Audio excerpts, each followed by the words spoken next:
you can see under here, this thing has made quite the mess here in the shop. And this is a mixture of hydraulic fluid and diesel. And the problem we had is this fuel shutoff was working well until I tried to shut the fuel off to do the diesel purge. And after that, well, and it wouldn't shut off, and after that it's now dripping. And I think that's been an issue with this thing. I think that's why it was out of diesel when I bought it, is that it does leak. It's leaking out the end here. So we are going to replace that. The problem is it's got diesel in it. So I think the easiest way to do this will probably be to maybe drain it at the filter right there. Put a funnel under the filter. It's not full of diesel actually. Maybe I should check, because it's been sitting here dripping, leaking out. I didn't fill it up, so it may have less than I think in it. It's got enough that we want to save it. So let's see if we can get this thing drained, and then we will,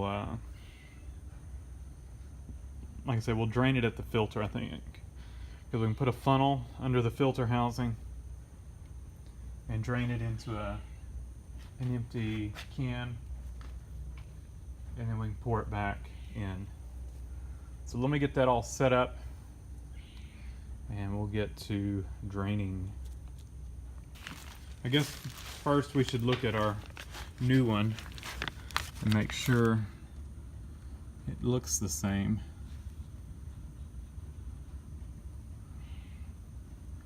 Whether the thread's all the same, we shall find out, but that looks like it.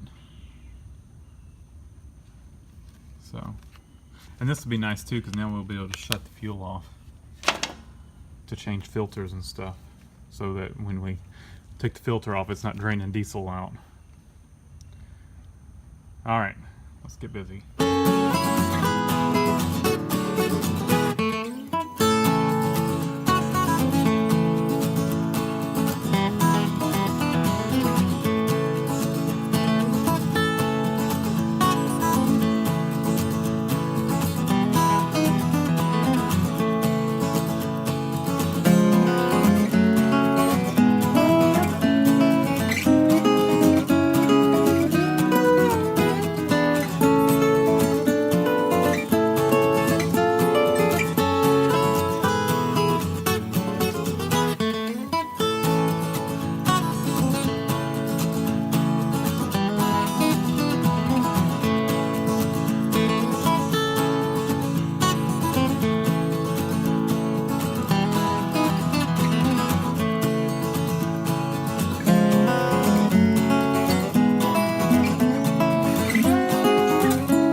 Alright, so the new fuel shutoff valve is in. We've got no leaks.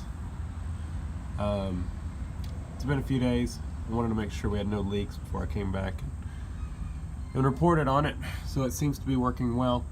I don't know how well you could tell from the video, but what I did is from the time lapse, undid this and drained the fuel filter, which drained what was in the tank, and then I undid this line and let it drain out, and then I put a Tupperware container down here, undid the line from here, let that drain out, and left the Tupperware under it, and unscrewed the petcock, the shutoff, out of the tank, the old one, and put some just that thread sealing Teflon goop on the threads, and screwed this one into the tank and got it lined up to where it was pointing where the line needed to go, and tightened everything back up, put the gas back in it, and checked for leaks.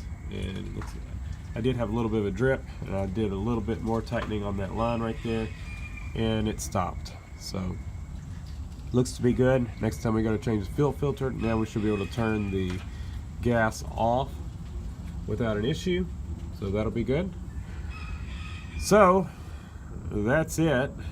I'll put a link in the description to this. It was pretty cheap. It was on Amazon, and I think I got like the cheapest one that was there. I think it was like $10 or something like that. So works good for me. The original one had a plastic handle. This is brass, so should be good. So thanks for watching. Leave a comment down below, hit the like button, and subscribe for more.